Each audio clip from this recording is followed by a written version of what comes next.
Right guys, what's up? Welcome back to the channel. This is another series, something different to Twitter Talk, which if you haven't seen the first two episodes of Twitter Talk, do check it out. I will leave the link in the description of this video. But in this series, it's literally just matchday reviews. So we're going to go through the matchday reviews on all Premier League game weeks. Ideally, I would have liked to start on game week 1. But I'm not going to force that. It's been over a week now since the first game week, and not all the teams played. Manchester United only played the first game, so did Manchester City last night. So I'm going to start at game week 2, and we're going to go all the way through to game week 38, obviously. But yeah, let us know what you think about the video so far, guys. If you want to get involved, obviously, as I always say, at me on Twitter. The link to Twitter will be in the description. And without further ado, I think we'll jump straight in. We're going to go from back to front. Like we're not going to go from the very first game of the weekend. We're going to go from the recent game, which was Man City and Wolves last night. Basically, last night I did expect City to win.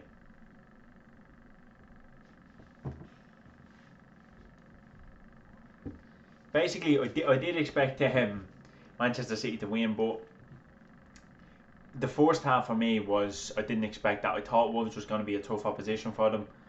I thought Wolves were going to cause them a lot of trouble, and the first half City were absolutely brilliant. Wolves couldn't get a sniff of the ball. They'd no option when they got on the ball. They just kept feeding it back to City, and City attacked after attack after attack after attack. Couldn't live with them. The energy that they had, the press was brilliant. It was perfect.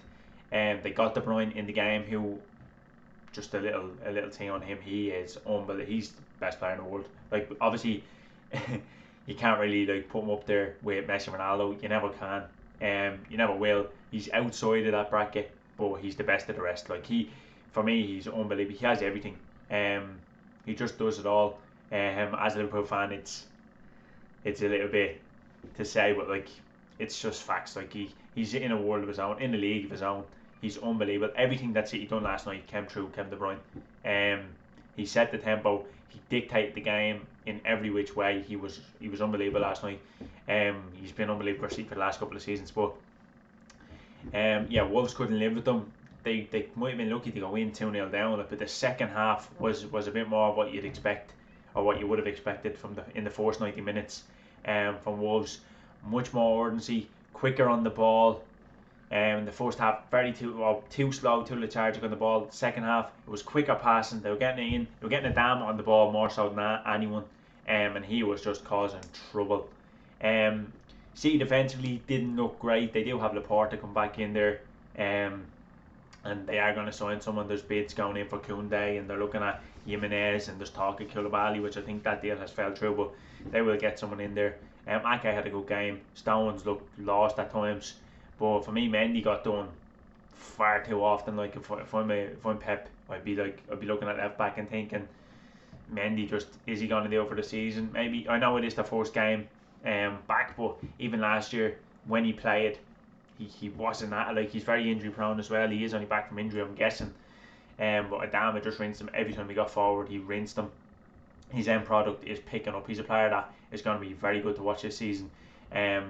Last season, his end product picked up big time. The season before that, he had the pace and he could dribble, but his end product was awful. It's getting better, and it's getting better again by the looks of it. And based on the City game, it's getting better and better. Like, he's going to be one to watch. Jimenez is always pretty good. That header was smashing. Podence was a player who I was very impressed with, to be fair. Wasted a couple of chances now, in fairness, so his end product, he has to be a bit more clinical in them areas. But his overall gameplay, or his overall play in general, was pretty good. Playing on the last man, his runs were brilliant. They were intelligent runs. I feel like they just, in the second half, they got Moutinho. Well, I wouldn't even say they got the ball more and just moved it better. And City were sort of stuck. City, in the end of the game, after such a brilliant first half, were lucky to win it. The scoreline flattered City a little bit. They were well worth the lead in the first half. Second half, with the chances that Wolves created, like, there was 4 or 5 good chances, like, before they got the goal, where Wolves should have at least got 1 or 2 of them, and it would have been a different game. But City got the win. over the whole books, I would say possibly deservedly so, just about getting the 3 points. Just based on it could have been game over. Like there was no way. I mean, big credit to Wolves because to be honest, at half time I was thinking this is going to be 4-5-0 to City, and it could have been, but Wolves responded in the second half and could have went on to win the game. So maybe I'm being a bit harsh on Wolves to say that City were worth a win, but City got the win. No big shocks to be fair to Wolves. No disrespect to them. I did expect City to get the win, but Wolves caused them a lot more trouble in the second half. Yeah, there's not much else to say on that, Mar. Right, guys, and we'll move on to Aston Villa and Sheffield United. To be honest with you, I was actually looking forward to watching Aston Villa. Grealish only signed. They signed Ollie Watkins, who looks okay. They got Emi Martinez again, who was huge in the game yesterday. They did sign Bertrand Traore since then, who wasn't eligible to play yesterday, but he's someone that I would look, and I think he's going to make Villa a good team. Like they have a good attacking team. Douglas Luiz is decent in that holding role. I think Conor Horan's a good footballer as well, and McGinn in midfield. Like so, the team is getting there. They have a lot of spend power, as we've seen. Like they're nearly had to spend another 100 million. They're looking at Ranisha or Sheena, is it? RB Leipzig and Borussia Dortmund are looking at him as well. Like, and he's meant to be pretty decent, like in that holding role, which I do feel like they were missing yesterday. Like I feel like Jack Grealish wasn't really in the game. He was non-existent. When you're playing against a 10-man team, I feel like you need your big players to pucker up. I feel like Villa just about won. Like they didn't create many open, clear-cut chances like against a 10-man Sheffield United. And then, in fairness, you are playing Sheffield United. They're well drilled, and for me, going to 10-man sort of hindered the game a little bit. Like obviously Sheffield United were going to set back and settle for the point, see could they counter a little bit, which is what they done. But Villa couldn't get into it. Like they took a set piece, a Konza header to get them in front, and once they did, that was it. Like you didn't really expect much from Sheffield United. But just the thing that upset me a little bit, I would say, about the game was like on a Jack Grealish point of view. Like there was a lot of stuff about him. Ollie Watkins wasn't really in the game either. And they didn't really get them players involved. Grealish wasn't finding them pockets, wasn't dictating the ball. He didn't like. Maybe I'm being too harsh on him. Like you are playing a stubborn Sheffield United team, but I feel like a little bit more. Like you want them on the ball more. You want them to create something. I just feel like there was no creativity in the Villa team. Bertrand Traore will help it. I feel like his pace going forward is going to be big. Like they do have a bit of pace in the team already, but with Jack Grealish up there, if they get Rashina in as well, who looks a decent player. Obviously, if you can get them all to gel with Watkins and Bertrand Traore, like they could be a decent team. Like I feel like they will avoid relegation battle. On the other side, if we don't look at it against 10-man Sheffield United, they did pick up the 3 points against Sheffield United. So on that front, pretty good all-round performance. I think Cash was decent as well. Could have been done a little bit more. But he was decent for a debut. Like he settled in pretty well. I feel like that sort of game was probably the worst game of the weekend for me. I feel like there was much better games, more goals, and I feel like that one was a bit of a dampener. But I suppose every game is going to be like that, or at least one game is going to be like that in a weekday when with something like this. You know what I mean? With the goals that were scored and stuff like that. We're going to jump on then to Leicester and Burnley. I mean, great game. Leicester for me are improving in all the right areas. I think they're re-putting that money from Chilwell back into the team really well. They're looking at Fafana at the minute in another centre half. They signed Castagna, who looks like a really, really good signing, and I think Kengi's on there. I know he's on loan, but I don't know if there's an option to buy in there. But if there is, that's a really good signing for them. I feel like based off of last season for Leicester, down the right for me was what they were lacking. I feel like if they had that bit of extra quality at right on the right side, it wouldn't, like I feel like for me it would have been more wrapped up than it was. I know it was well wrapped up, but I feel like just down the right they seemed a little bit weak, and then when they got hit with all them injuries and couldn't get a win, they sort of fell off. But I feel if they had a top class right winger or someone pretty good or consistent on the right hand side, I feel like they would have easily got top four. They're going to be a force this season, I feel. A little bit like Wolves. I think Wolves are going to be up thereabouts again. Definitely top 7, top 8. Also with Everton, maybe we will get to them, but I feel like Leicester are going to be up thereabouts. I feel like Europa might cause a bit of a hindrance on them. That's when the test will come when they're playing on the Thursday and the weekend. That's when it's really going to test Leicester and test their squad. And but I feel like they've reinvested that money brilliantly from Chilwell.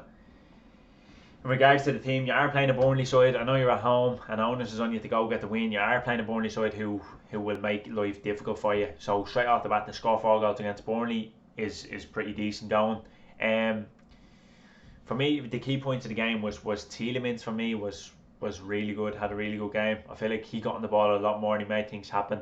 Castagna was really good down the right hand side. For me, they were the two standout performers for Burnley. To be honest with you, the game I only seen drips and drabs of it, so I couldn't sit here and say I watched the whole 90 minutes and I could tell you, but it's the only game of the weekend which I didn't actually get to see. I know it's sad, but it was only drips and drabs. I just had something to do. But in terms of what I did see, and I feel like Tielemans was a big talking point, or was for me the best player on the pitch with Castagna. Castagna, I suppose, got his goal and that was deflected, but I suppose so that would edge it for me. But yeah, Leicester were really good, as always. They're really fucking a tough team to play against. Got the 4 goals. I feel like Burnley are a team for me that just play for set pieces, and that's the strength. They're always hard to break down, well drilled, a bit like Sheffield United. Well drilled, won't score many goals against them. And you need to make it count. And I suppose Leicester's had to put in that little thing that set the bed, like, because they got 4 goals, but they will play for set piece, and I feel like the goals came from sloppy defending, I would say, from Leicester. But Burnley are so good at set pieces that I feel like fair enough. You can let Leicester away with it. They did get 4 goals, I suppose. They went 1-0 down, they stepped it up, they got 3-1 up, and then I think they got 4-1 up, and it was sort of nearly game over, like, and then Burnley put one back towards the end. But yeah, look, good win. I am looking really forward to watching Leicester, especially when Kengi Zunder comes in. I feel like he's a good player. Castagna looks really good, and when they get a set back 4, they're going to be a solid team, like, and they're just picking up wins, and if they keep picking up wins, like, they're going to go again. Last year we seen top 4 looked wrapped up by Christmas. They let it slide, and I feel like if they can get again the rhythm and that form that they had before Christmas last season, I feel like they'll get it wrapped up this year and they could push for the top 4. Quality wise, in terms of other teams moving in into the top 4 places, I feel like you could look at Leicester and say, are they at the level of the Chelsea's and Man United's? I mean, with Chelsea, you would say player for player, they wouldn't be, but a lot of things Chelsea need time to gel and stuff, and we will get on to them because that is actually the next game. It's Chelsea versus Liverpool. Yeah, so I feel like Leicester can push through, or can push the top 4 spots this season. I feel like Manchester United, unless they, as I keep saying, unless they sign players, I feel like they're going to be in a bit of trouble for top 4 this season. I feel like Arsenal are getting wins, and they're grinding out wins as well. We will get to them, but I feel like top 4 race is going to be good this year. I feel like Leicester might be involved, like, especially if they can get the best out of Kengi's under and the players keep playing well and they get set back 4 and they get the back 4 back and get Maddison back in the team properly, and avoid injuries to Jamie Vardy. I feel like they will definitely be up there challenging for top 4 again. But yeah, on to the next one. As I said, Chelsea versus Liverpool, should I say. I feel like it was a decisive moment in the game, was the red card obviously to Christensen. I feel like it was even. Liverpool dominated, but it was just possession based domination. It wasn't Liverpool were all over them and a goal was coming. In the first half, if I'm being honest, Chelsea looked more dangerous than Liverpool. There was a couple of flashes with Liverpool, couple of passes that could have been nearly moments, we would say, but in the first half, Liverpool, for me, I suppose it was a game plan. You could say it was patient build up. I feel like, especially when Chelsea were sort of defending a bit deep, I feel like it was, obviously you can't break them behind the lines, but even the fullbacks, they were always on, but the delivery just wasn't there from the fullbacks. And I feel like Chelsea on the counter looked like their most threatening Liverpool's back line. Fabinho, for me, had a brilliant game against Werner. He was someone that I thought would be targeted at the start of the game, but he had a great job of handling Werner. Chelsea, up until the red card, seemed comfortable enough. It was definitely a red card for me. He made no intention of going for the ball. It's literally the rule, like what they brought in, the purpose. It was a purpose tackle. Like, he literally meant to take him down. There was intent to take him down. That's exactly what happened. He took him down. Would he have got to the ball? It's hard to tell. For me, it looked like he was going to get him, but I just sound like I'm being biased, so I won't say it. For me, it did look like he was going to get there. Even a touch on the ball, because Kepa comes out, he's in no man's land, and if Mane does get a touch on that ball, for me, he's knocked it around Kepa, and he's in, and like, it is a goal scoring opportunity regardless. Definitely a red card. I don't think anyone moaned about it. To be honest, lovely ball from Henderson, who then gets injured, and then Thiago comes on in the second half, and I feel like second half is really what you'd expect from a quality team for me. When you're at a certain level, like, you would expect to dominate regardless of who you're playing. They have 10 men, you make it look like they had 10 men, and we did make Chelsea look like we had 10 men. Yesterday you could see, as I was saying, with the Villa game, like, for me, Villa didn't really create anything, didn't really do anything with the ball, and Sheffield United there would have been no shock if Sheffield United had went up and got a goal.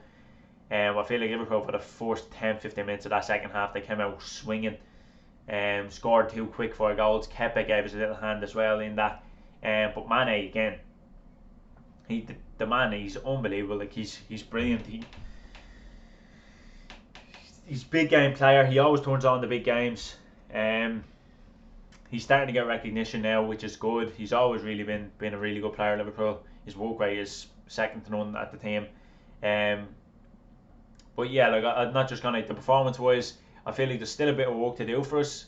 Thiago came on. We showed drips. He showed a couple of flashes. Like, straight away, what I would say about him, because I don't want to oversell him. Like, people are like, oh no, he's this and that. And I know they're only joking. Like, but I'm gonna give a fair assessment of him.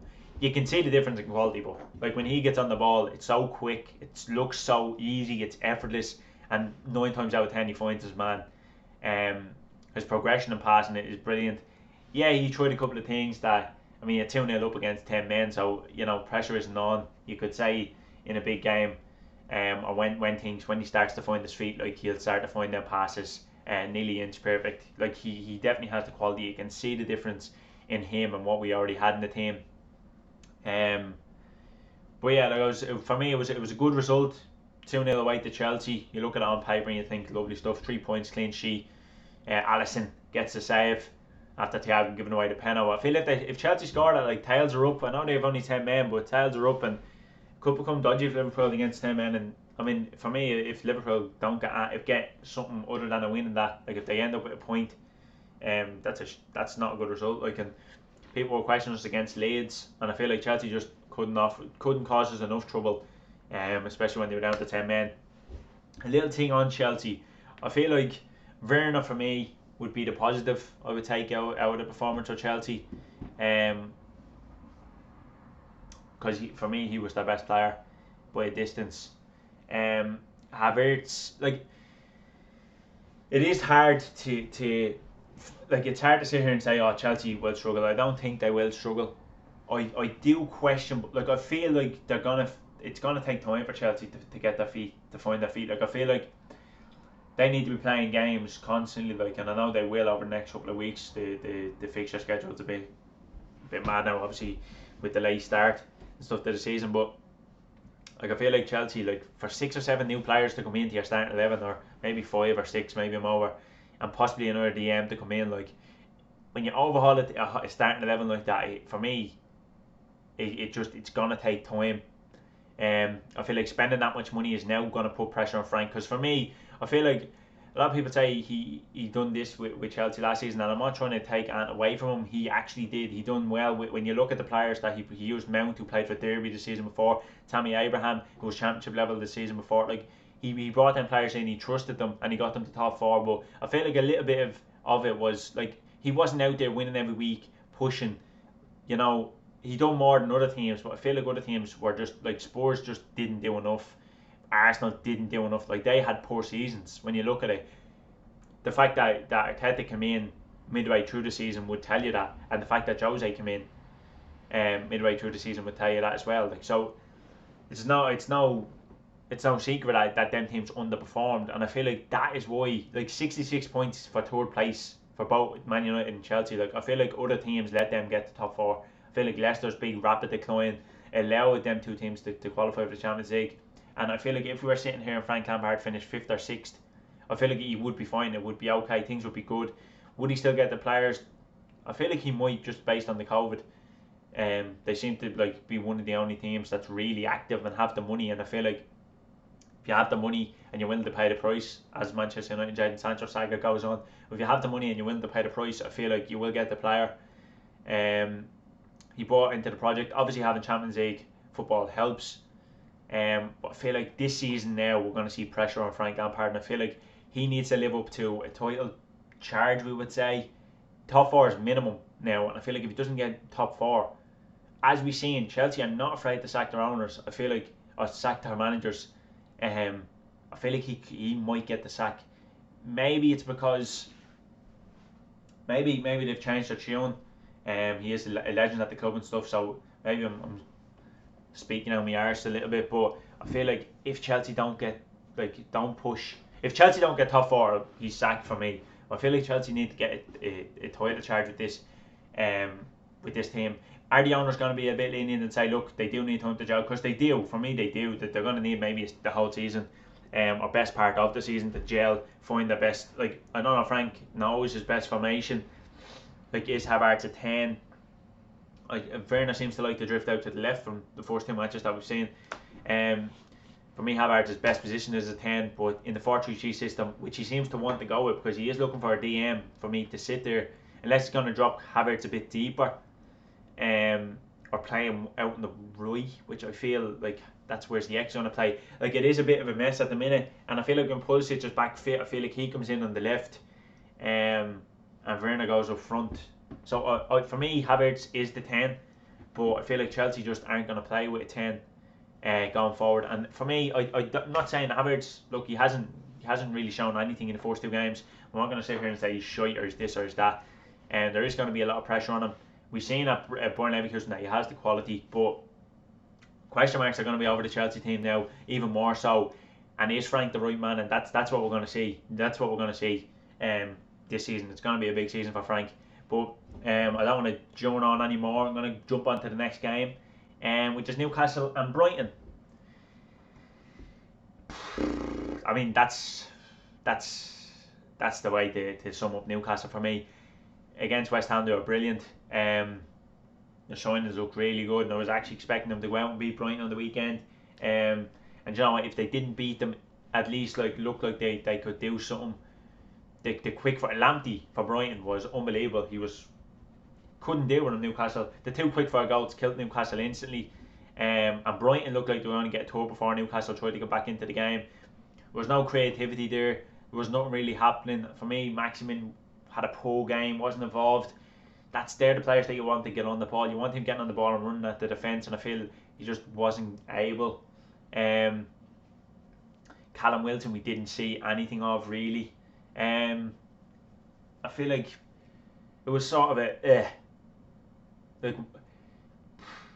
it's hard to explain the performance because like they lived up. I'm not saying that they were unbelievable against West Ham. They were good against West Ham. They looked solid, and I feel like the business, like there was a lot of thing around them. Like the business was perfect for me. Ryan Fraser, brilliant signing. Callum Wilson on a free as well. Callum Wilson, brilliant signing. I feel like them two just on their own even was really good business. Jamal Lewis, another one, brilliant. Signing. Liverpool were looking at him. So I feel like the business has been pretty good this season.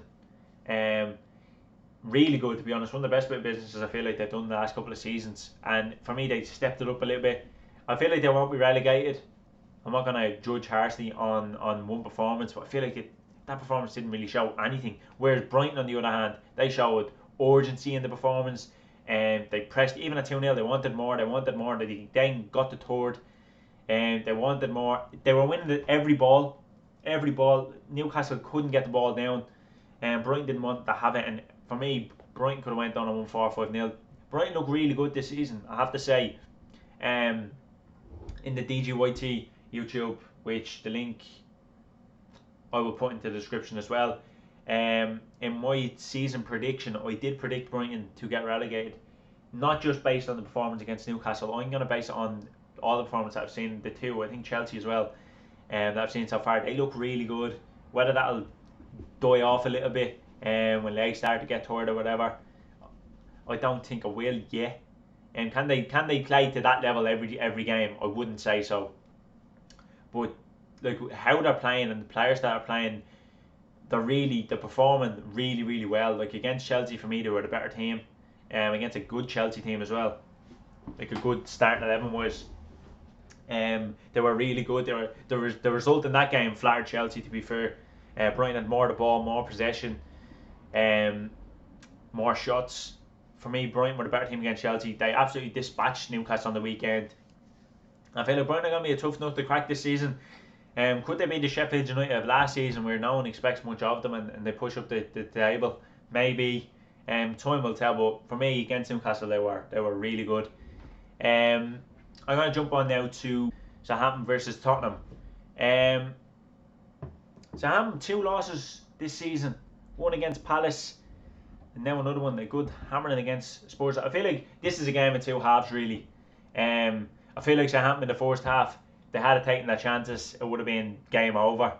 And Spurs wouldn't have been, like, it would have been like Spurs are in trouble. The whole Jose thing. They played midweek last week against Plovdiv and looked absolutely horrendous. We're blessed to come away with it. But I feel like in the second half, we've seen a completely different Spurs. Kane was playing like Kevin De Bruyne, and Son was playing like Kane. Everything, he finished everything. He could have had another 2 goals, I think, Son as well. If I'm being harsh on Southampton, I would criticise the tactics, because I feel like the ball over the top was on every single time the ball went over the top. Like, for me, I know it's how you play and it's hard to just drop the system, but I feel like when it's not working to such an extent that it wasn't working in that game, you need to change it up. And I feel like just to persist in it, like, that could have got embarrassing for Southampton. And we seen Leicester, was it lose 9-0? Was it Leicester? No, I think it was Southampton actually, wasn't it? Lost 9-0 to Leicester. Last season, like that could have got there again. That could have been 7-8, 9-2. They were fortunate with the penalty. It was a bit of a mad penalty, as we've seen in another game, which we'll get to. But the ricochet up off the arm to make it 5-2. But like for me, that could have been 7-8, 9. Like Kane was unbelievable. Every pass was pinpoint, was perfect. Son's finishing was unbelievable. I feel like Southampton, but obviously the positives is the first half. Like we've seen what they can do to teams. Even at 2-1 Southampton, they look like them. But when I went to 3-1, the heads dropped, and then it was just ball over the top, constant, and it just ripped them to shreds. It's hard to get back in, and when the game goes to 4-5-1, completely beyond you, it's hard to keep the head up. Southampton will regroup. I don't fear for Southampton. They look like a really good team. But to be fair with you, when you're playing that well as they did in the first half, and you're not getting results, I feel like that's when it's going to take a toll on you. Like I feel like they need to get 3 points under the belt soon. The next game, otherwise it starts to become right 3 losses on the bounce, and then you're like, right, we're playing well, but we can't get a win. What's happening? And I feel like it just becomes a bit of a mess. And if they go into a losing slump, like they could be in trouble. Although I feel like they have the players to not get near there, and I feel like the performances have shown that they shouldn't be anywhere near the bottom. But look, it happens every season. You see teams that shouldn't be anywhere near the bottom. Everton, I'm going to say, every season. West Ham, another team, have the players in terms of quality of player, but it's just it just doesn't work. So yeah, look, I don't think it's a given that they won't, but I feel like based off the performances, I can't say that they're going to be in trouble this season. They've been really good in the first 45 minutes against Spurs. They were decent against Palace, but again, that's a rival down there which they lost to. But yeah, Spurs' performance was brilliant. Mourinho, I'm sure, is chuffed with that, absolutely chuffed, especially with Gareth Bale and Reguilon to add to that team as well. Good week for Spurs in the end. They qualified, or they qualified for Champions League, or went on to the next round in Europa League, qualification, and then a good thumping against Southampton after signing Bale and Reguilon. Not a bad week for them. But yeah, we're going to jump on to the London rivals Arsenal and their game against West Ham. What to say about that one? I feel like Arsenal weren't, what's the word? They got the win, the positive out of the game would be that they got the win. West Ham played much better against Arsenal than they did against Newcastle. Now, is that a case of we've nothing to lose, everyone thinks Arsenal are going to win, let's just play, and it just worked? Or was it a case of, right, David Moyes has went and addressed the issues against Newcastle, and that's what we need to see into the next game for West Ham? But I feel like they caused Arsenal problems. They could have had a penalty. Apparently it's not a penalty, but I feel like other penalties of the weekend would have been different. And I feel like if West Ham take the lead, I feel like the 3 points, I feel like Arsenal didn't really show much. I feel like they scraped through the win, but I suppose good teams, and when you're pushing up that table, when you don't play well and you win, that's the sign of a good team. And I feel like Arteta's work under Arsenal has been nothing short of brilliant, to be honest. As much as I think Arsenal fans do overhype and get into certain states over absolute stupid things sometimes, and overhype their players, I feel like they have every right, to be honest, to be excited about Arsenal, because I feel like Arteta is doing a really good job. Some of the players that he's looking at, if he can get them in, I feel like he'll do really well. I think Gabriel was a great signing for them, and I feel like the first performance of the season against Fulham, they blew them away, but I suppose Fulham helped them out in the way they play in that game, as we'll get to them in a minute. And I feel West Ham gave themselves something, I suppose gave themselves a little bit of confidence, like the fact that they fought bravely against Arsenal. They just lost it in the end, which might crush them a little bit, but I seen a little bit in that Arsenal performance to say that they won't get relegated this season, just based off of the first two games. If it was based off the Newcastle and then they went down and got thumped by Arsenal, I would say they're in trouble. I do feel like they need to freshen things up a little bit, a little bit more, I would say even. I suppose this whole conundrum of Declan Rice, is he going, is he staying, sort of thing, is causing a little bit of a stir, and money wise, and seeing that they don't really have the money wise once the players in. I do feel like they need a full back, I would say, on the left side and maybe the right side. I feel like a centre back as well would be a nice addition. And obviously if Declan Rice does leave, they need to replace Declan Rice. But I feel like they do have quality. Like, I don't know why they don't play Anderson. I'm not too sure what's going on with the whole West Ham situation with Anderson.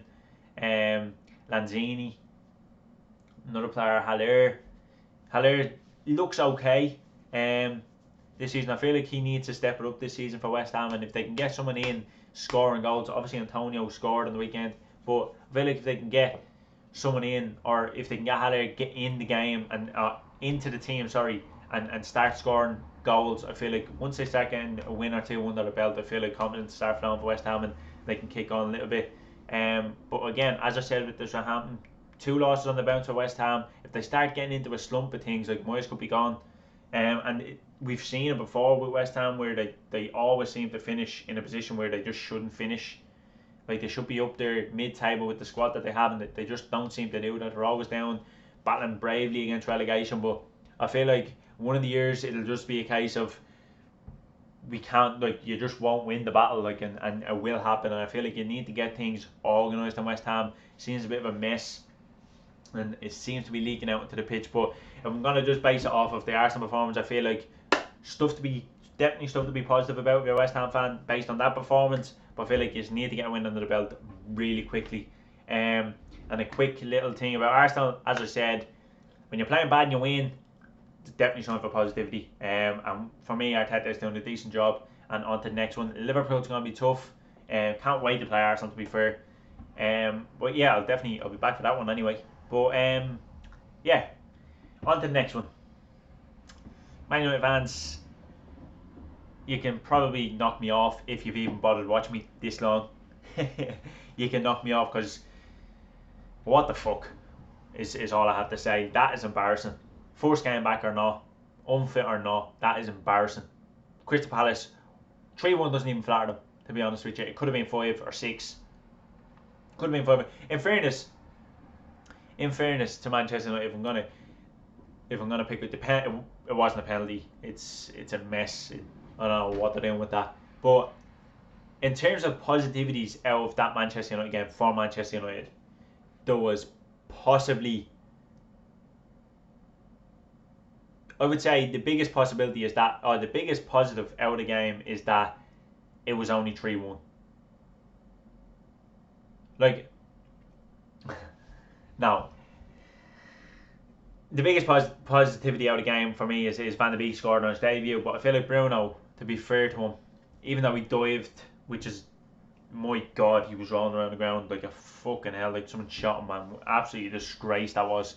But like his work rate was best on the Manchester United team. Like he was Manchester United's, for me, best player. I think Fosu was actually okay down the right hand side, but I know. Do you know what? Actually, De Gea was the best player. Just that simple. Back to the days of De Gea saved Manchester United. Although even he couldn't save us in this game. Palace were terrific. Zaha was terrific. He was unplayable. And he seems really, really up for this season. There's talk of him going to Arsenal. Can't see it happening. But he looks really, really up for this season. What's it? 3 goals and assists in his first 2 games. Scored against Southampton. Absolutely smashed Manchester United's defence on the weekend. Palace looked like a decent outfit. Again, in the DJYT, I did predict that these would avoid relegation, but marginally. Like, I feel like how they played against Manchester United, they were terrific. They beat a good Southampton team as well. Like, it's like Townsend was brilliant, and Zaha for me was man of match by a distance. Like, I feel like Manchester United defensively were all over the place. Lindelof wasn't strong in the tackle, and Palace wanted them more. They won every second ball. Manchester United couldn't get any rhythm going. Palace didn't let them. But in fairness, like, how are Palace going to play against Manchester United at Old Trafford? They're going to play counter attacking. I feel like Manchester United should have been more aware of it. I feel like it became a counter attack, but then it just became Palace just dominating Manchester United towards the end. It was an embarrassment performance, and absolutely, like, Palace fans should be delighted. Like, that was a brilliant performance. I feel like they'll be safe this season, based off the first 2 performances. They'll be safe, no doubt about it. They'll push towards mid-table if we're going to base off performances. I feel like as long as they keep winning and they keep playing and they just avoid a couple of injuries, I feel like Eze and Batshuayi, like, they're 2 really good signs. It takes a lot of hindrance off Zaha for when he's not performing to be able to bring on someone like that. Defensively, they looked solid. Palace as well. Manchester United didn't look like they were going to score up until they scored. Obviously, they had a lot of the ball, but it was just possession. And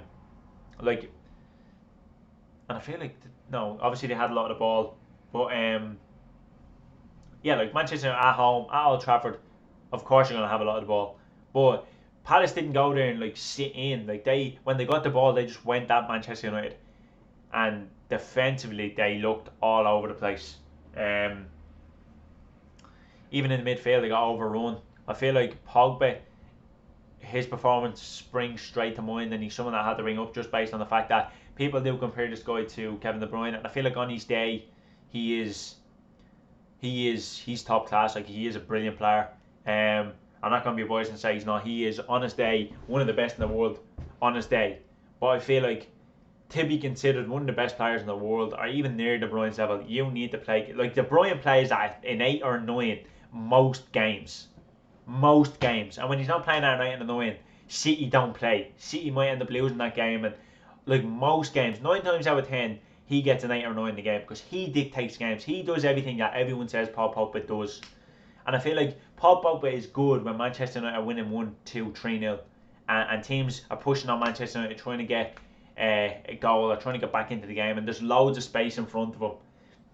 He's good then, because he can pass the ball. We all know he can pass the ball, and he plays the ball in over the top. Or when teams are coming on, like when Man City come to Old Trafford, or Man United go to the Etihad, I feel like City will come on to you so much that I feel like Pogba is someone that gets on the ball. You have Martial or Greenwood or Rashford running. He's good at playing the ball in over the top, and I feel like because he does that and he get an assist and he might get 2 assists against Man City, people are like, oh, he's one of the best in the world. I feel like when you're playing teams like Palace, who will sit in and wait for you, will do to you what Man United do to the team like City or even like Liverpool when they play them.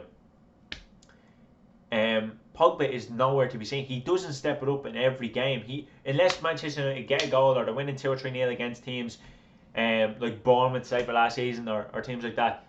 That's when you see the best out of Paul Pogba, because space is there. Teams are coming onto him. There's space in behind, and I feel like De Bruyne's a different type of player. De Bruyne can also do that, but he makes a goal. See you're chasing a goal, give the ball to De Bruyne. He'll make something happen. And I feel like that's what everyone says Pogba does, and he doesn't.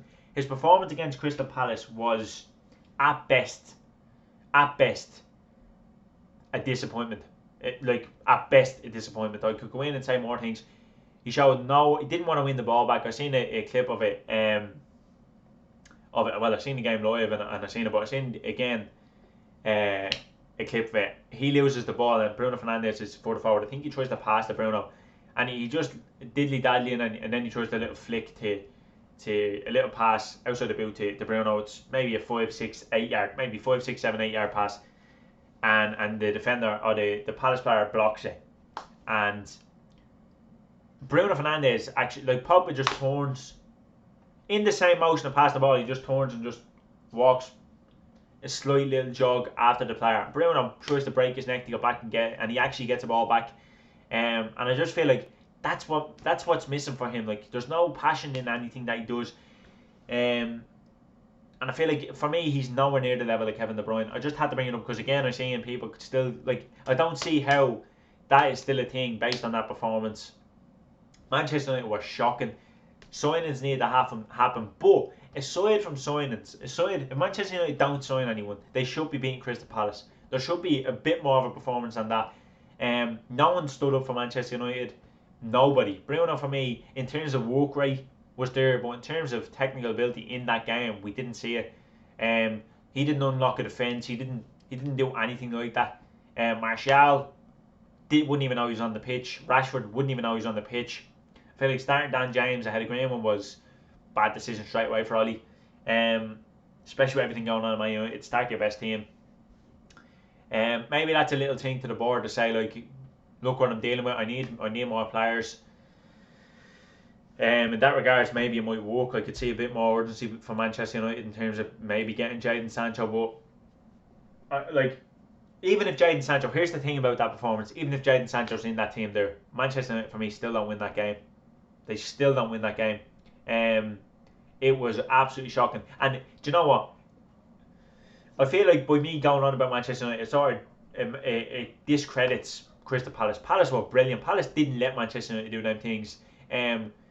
Manchester United didn't help themselves in terms of, they were like, Martial and Rashford seemed so easy to mark. They didn't really move at all. But Palace done their job. Palace done everything that they should have done, and on the counter attack would trouble any team. To be fair, they were brilliant. Zaha, as I said already, was unplayable. Manchester United have a big season ahead, and if they don't get anyone in, I don't know if Ollie's going to still be in the job. If Manchester United don't sign anyone, I feel like this is reminiscent of, complete replica of Jose Mourinho's time when he gave up about centre back and he needed this and he needed that, and he was gone with Christmas. If I'm basing off that performance, I know it's only one game in, but it's like, I feel like if Manchester United, just all the negativity going on there, if they do not get a signing in, or the signings that they want, 2 or 3 signings in, Alex Telles for me doesn't fix this problem. He improves a position of the team, but he does not improve this squad as a whole. Manchester United need to take a good look at themselves, because a lot of it can't be all on Ollie. Manchester United, the players that he picked should have been good enough to be, on paper, should have been good enough to beat Palace, and I feel like if they're on the day, for me, they could beat Palace in that game. Palace were brilliant, but absolutely brilliant. Going forward, Palace for me seems safe based on the first 2 games of the season. Definitely safe. Manchester United in big trouble. I'm not going to go on anymore. I don't want the video to go on for hours. Next up is Leeds United and Fulham. Now this game, I was looking forward since watching them against us last week. I was dying to see Leeds play again. The big question was out, because I feel like the game against us was a bit like the Norwich game that we've seen of Manchester City against Manchester City last season, when Norwich came out and they actually went at City and they beat them. I feel like that was a bit like that in the Fulham game, but there was pros and cons for both teams. Starting with Leeds, the pros obviously were offensively they looked really good. They could have a lot more goals. I feel like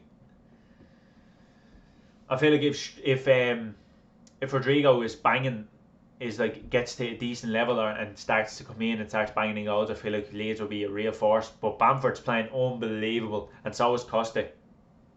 And them two players on the weekend were really, really good to everything Leeds done defensively. I feel like Calvin Phillips up until about 70 minutes in dictated the game. Fulham didn't really look in it. I feel like a positive on the Fulham front was Anguissa for me. He was their best player. Was solid in the midfield. Was brilliant, and apparently he might be leaving. I feel like someone's in. It was Inter Milan, I think, is looking at him at the minute, or Fiorentina or something like that. But yeah, obviously the pros for Leeds is that they scored 4 goals again. They've 7 goals now scored in 2 games, which is pretty good. But the big con for me is that they've conceded 7 as well, and I feel like at 4-1, your game management needs to come out then, and you need to just say, right, this is it. We're 4-1 up. It should be game over. Let's just see this game out, and I feel like they didn't, and they left Fulham in. And then they left Fulham in again, and then it was nail biter time. And I feel like they could have went out of that game and could have dropped 2 points there for me. And I feel like if they don't win the first 2 games, especially after all the hype, like I feel like then pressure starts coming onto them. But they did get the 3 points, and I feel like if that's anything to go by, Leeds are going to be very, very fun to watch, and I can't wait to watch them in the next game. Fulham, I fear for Fulham a little bit, because against Arsenal they got absolutely smashed, and against Leeds, although there was fight there and you could see it, I feel like Fulham could get relegated. I do feel like they could get relegated. I feel like they definitely need a defensive, like they need some defensive signings for me. And quickly, like they need to make these last couple of days in the transfer window count. I think there's like 2 weeks left the transfer window. They need to make them count. Conceding 4 to Leeds, conceding 3 to Arsenal, 2 losses on the bounce is not a great start. Being 4-1 down and pushing it back and making a game of it in the end, that's a positive. And I feel like Fulham for me need to get a win the next 2 games for me to like, they need to get points quickly, because I feel like they'll just start falling off, and once they start falling too far away, it then becomes a battle of the mind, and I don't know if they have the players to scrape them out of a relegation battle. I feel like they've went the completely opposite way this season, trying to learn from their mistakes a couple of seasons ago where they got relegated for signing they signed like 10 or 11 players, spent 100 million. They've literally just went the complete opposite way. Haven't really brought in too many players like, you need to improve your squad. Coming into the Premier League, you can't play with the same players as last season. For me, it just, and especially not surviving it, like it's too tough. When I look at some other teams around the league, like I look at Burnley and I look at Sheffield United, I feel like player-wise, like they don't have the greatest player. Like I feel like a lot of their players are at championship level, but I feel like their system works for them players so well that's what keeps them, and that's why they're always in the league. I feel like Fulham's system isn't working, and they don't have the players. I feel like they're in trouble. They need a couple of additions. They need them quick. They need them to gel. And they need to get a first win. If they want to stay in this Premier League, because I feel like they're in big trouble. Leeds for me will be safe this season, and I can't wait to watch the next game. To be honest, they score too many goals for me to get relegated this season. But they are leaking. I don't think that's their starting centre back partnership, so I am going to put it down to that for now, because I think like Cox is signing, and I feel like Struck played against us, so I'm not going to, like, they are missing a Ben White. I feel like if they can sign a centre half, Leeds, because they did look at Ben White, I feel like if they sign another centre half, maybe I think they'd be okay defensively. But yeah, on to the last game. I think it is on to the last game, and it's Everton versus West Brom, and this was a great game. This was actually a great game. I don't really want to be too positive about Everton because it's Everton, but they looked absolutely brilliant, to be honest with you. James Rodriguez was absolutely on fire. Everything, he's brilliant. He's brilliant. For me, that was the question about him when he came to Everton. Does he still have it? He was that boring, and things like maybe a bit stale. Real Madrid seemed to put its course on. Like I feel like when Real Madrid started to do this with players, like for now, like we're asking the same question to Gareth Bale at Spurs that we were asking James Rodriguez 2 weeks ago when he joined Everton. He's answered with flying colours. Like, he's made a Bruno start. He's been involved in everything good that happens with Everton so far is coming through that man. He's been top drawer. It also helps when you have two players in midfield like Alan and Decore who literally cover all the ground across that DM, make it impenetrable to get to your back line.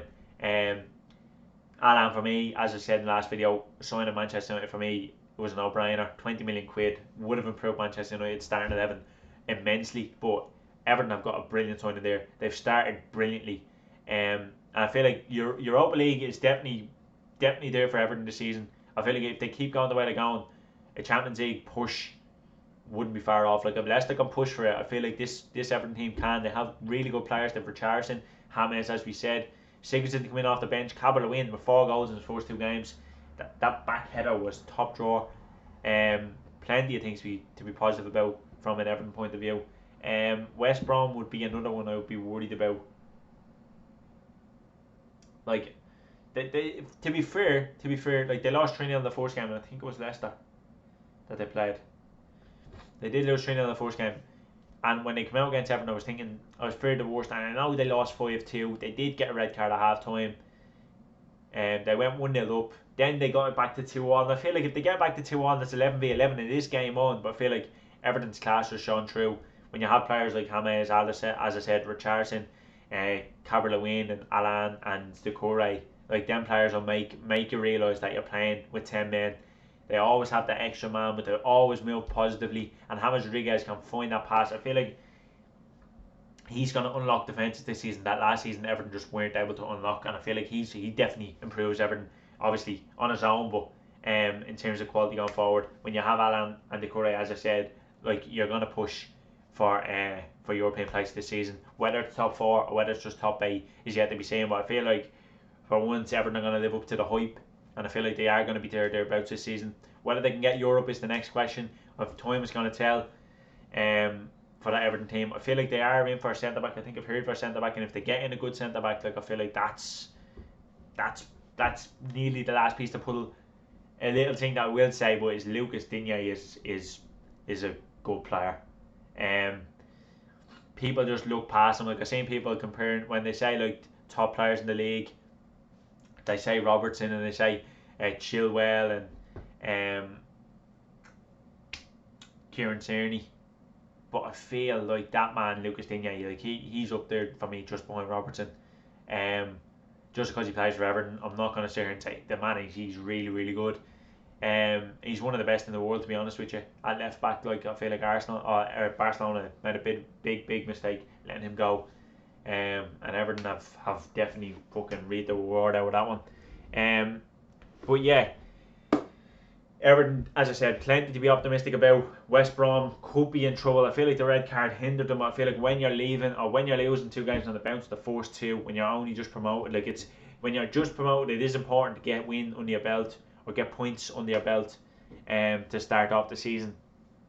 And I feel like West Brom just haven't done that, and I feel like that's going to cause them. They need to get points soon. Same with Fulham. I do worry about them. I feel like they do need some additions as well. But I feel like, as I said, Everton, European place is definitely on the cards for them this season. And I suppose we'll see what happens in game week 3, guys. I will see you for then.